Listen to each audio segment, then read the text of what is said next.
Proud supporters of Africa this week. Engine, with us, you are number one. Welcome back to Africa This Week. In the second half, we look at the alchemy of high finance, as well as treasury risk and cash management in Southern Africa. Satyajit Das's new book, Extreme Money, has been dubbed the social history of high finance. It gives an insider's view of high-stakes financial risk-taking to financialize the global economy in the brazen rush to make the profit. We spoke to him from Sydney in Australia via Skype. We've been through an extraordinary period of financialization. Money went from being something very simple, which was a means for exchange and a store of value, to something which drove modern economies. People don't seem to realize that if you look at the United States, roughly 50% of its growth in the last 10 years or so was driven purely by debt. And that is the central thesis, is that's unsustainable, and effectively we're coming to an end of a period of growth driven by the steroid. And so we're now going to have to adjust. And it's taken us 30 or 40 years to get here. Anybody thinks we're going to get out of it in 12 months is delusional.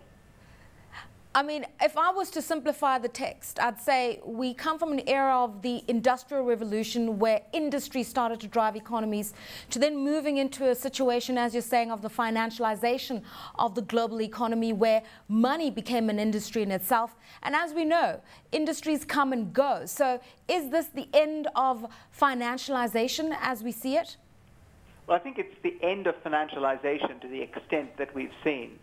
For instance, I think you're absolutely right. Economies tended to be driven by things like productivity improvement, innovation, population growth, and new markets.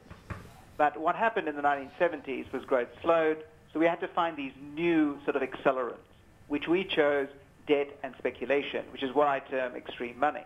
And basically, what that now shows is that's just a dead end. Now, what we'll have to see is a rebalancing of the economy in terms of more real engineering as distinct from financial engineering. And that process is going to be very painful. That doesn't mean financial institutions will cease to exist.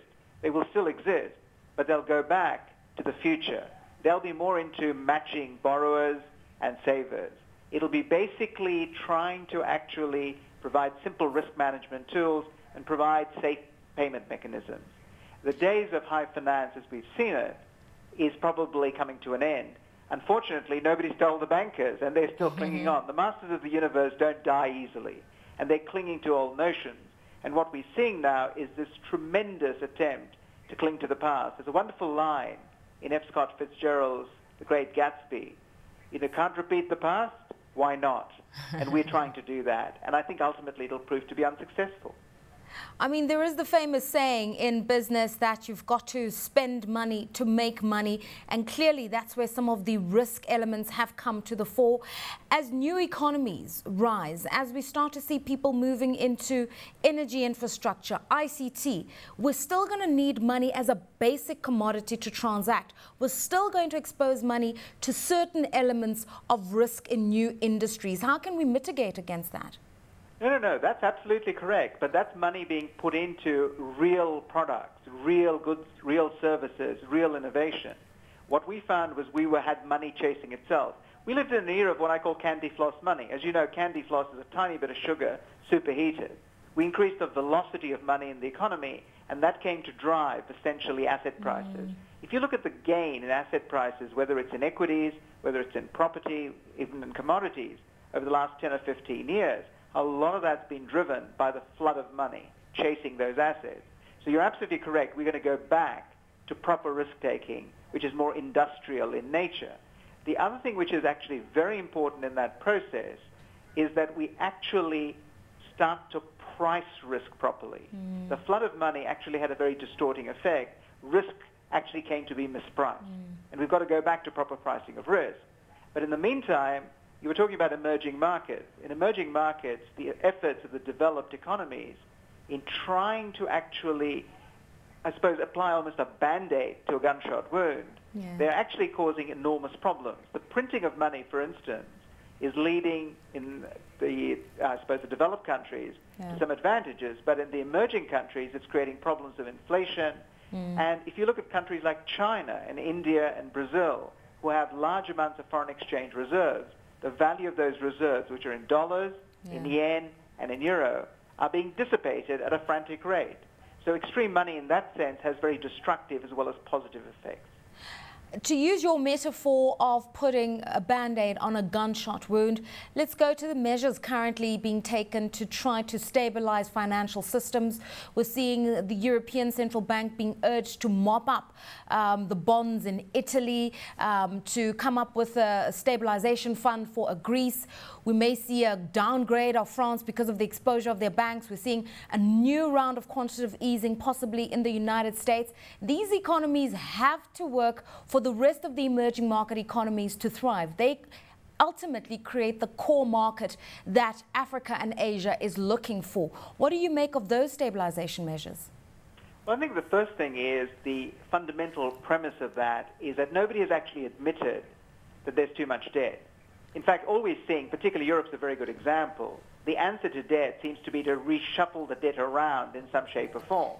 And the European Financial Stability Fund, the European Union, the IMF are all measures, essentially, of trying to replace one lender with another. By the way, I'm in serious trouble with the ECB and the European Union. When they tried to leverage the European Financial Stability Fund, I wrote a piece for the Financial Times where the first line was, this proposal doesn't need economic assessment, it needs psychiatric assessment. And they weren't very pleased. But I think fundamentally, they haven't got the message. That's the first thing. The second thing, you're absolutely correct.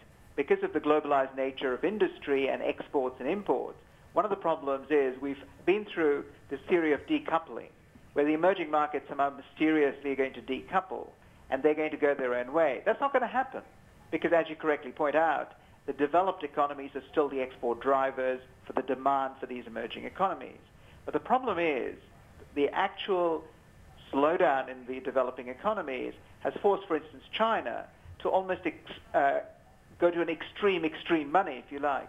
China's pumping in 30 to 40% of its total GDP in new loans to create growth because they're terrified of the social consequences of actually having high unemployment, not being able to absorb new workers into the workplace. And that ultimately is going to set off an emerging market crisis potentially. So these games that are being played to try to solve the problems in the developed economies are not really going to be successful. Ultimately, we know how this game ends. You can only get out of a problem of debt by high growth and high inflation. And we're not going to get high growth. We're not going to get high inflation. So under those circumstances, there's going to be a Japan-like period of slowly grinding out the debt out of the system, which is going to be extremely painful. And unfortunately, emerging markets like South Africa will not be immune from the effects of that.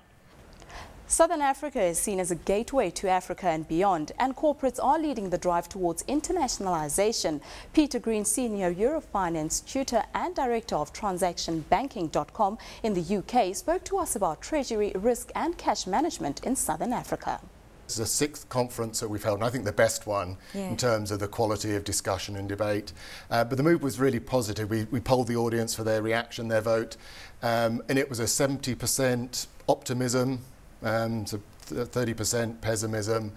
But the underlying message was we're cautiously optimistic. I get a sense, without being too dramatic, but South Africa's at this tipping point. There are a lot of good things that are in there. It's a low debt overhang, got good expanding markets on the south-south trade side, but there's some really big red flags out there that could tip it the other way. Okay, red flags? Red flags, some of the economic activity we do with other regions. So we had a lot of discussion on Europe, and I think the main summary there was Europe is bad news. The question is just how bad it's going to be. Vulnerability. But where's the contagion going to come from? And the good news is the South African financial system is good, is stable. The financial contagion, the view was no, it's going to be economic. Other issues that were red flags? The biggest concern the audience had was corruption. We asked what was your top priority. If you could solve it, what would make a difference to your business? And I've never seen an answer as strong when we ask it, just one, and it was 53% said corruption was their top issue. And the next quarter, about 23%, was creating a very pro-business environment. So some of the regulations, some of the labour controls, some of the infrastructure investment. Is there a perception that South Africa is starting to decline on the transparency index, that it is not as liberal, as open, as well-governed an economy as it once was? The mood was it could slip back. And a very fervent hope that it doesn't, because that is probably going to be the biggest switch off for continued investment. I think the corporates have money to invest. At the moment, the challenge is, where do I put the money?